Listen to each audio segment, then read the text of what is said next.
When I was little, my parents put me into a summer camp one year, and I guess at first I didn't really like it, but then they took me back again the next year, and I really loved it, and I've done it ever since. I love being able to flip and just like fly through the air and do all the skills that we do. When I was younger, it was always my dream to be Olympic champion, and it's a lot of little girls' dreams, but to know that I'm working hard, then that it might come true, it makes my day. Rebecca and her family moved to Texas from Michigan in 2001. She immediately headed to Woga to enroll.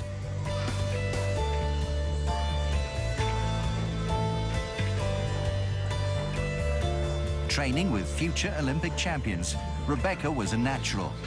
She soon started to make a name for herself at the junior level, winning countless titles. Transworld Sport first caught a glimpse of her talent in 2006. We witnessed a 13-year-old Bros training alongside Nastia. She had so much talent, you know, right away, right from the start, and I was kind of training up toward the Olympics, and as she got older and as she got better in gymnastics, we were training side by side, and even though we never competed against each other, she was always a junior and I was a senior, she pushed me because she's got that mentality where, you know, she's so strong, she can just do repetition after repetition, and that, you know, pushed me, somebody younger than me that was, you know, doing, say, maybe more numbers than me, so I think, you know, a big part of my success was having teammates like her. Rebecca's best discipline is the beam, an event in which she won silver at the 2010 World Championships in the Netherlands. Unlike Nastia, Rebecca is a power gymnast. She earns more points for the difficulty of her routines rather than for her artistic performances.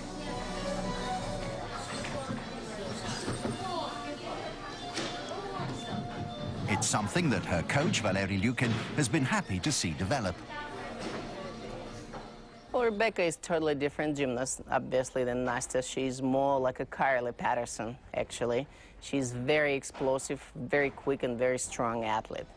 She is very talented also. She works just as hard as Nastia. Obviously, she grew up in the same system and back-to-back with Nastia, and Nastia's still actually in the gym and working right next to her. And, well, you know, like I said to her, you know, we've done this before, we're doing it now. Things should work just fine. It's great to have him as my coach. He knows what I can do, and he always pushes me, and he helps me through the hard times when something goes wrong, and he's a great coach, yeah. In her 2 years at senior level, Rebecca is yet to travel to a global competition fully fit. An ankle injury sustained late last year threatened to ruin her World Championship dream. The fact that she made it to Rotterdam at all was down to her fierce determination.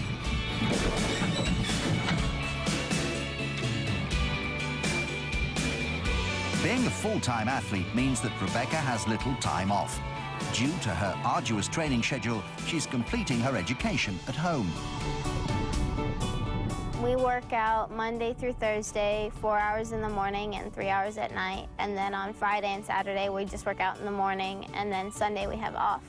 And it's a lot of work.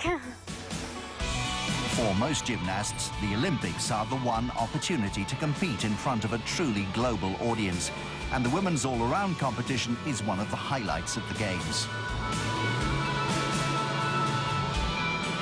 For Rebecca, the pressure of being one of the favourites will be compounded by the previous successes of Carly and Nastia.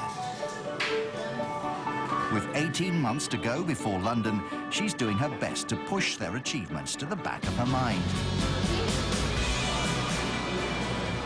I don't think about it that much. It's always in the back of my head, obviously, but I'm trying to stay with this year and one competition at a time.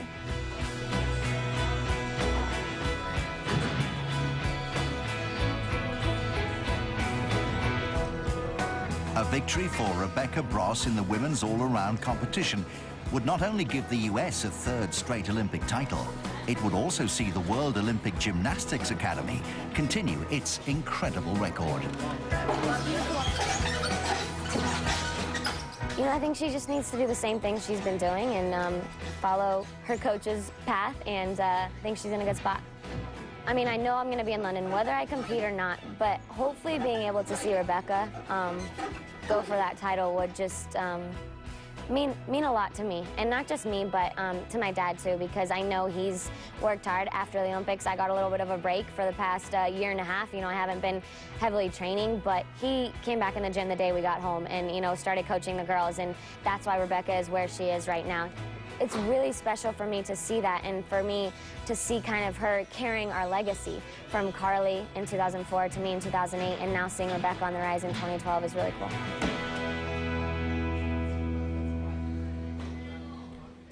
Continuing our series from the archives on extreme sports athletes,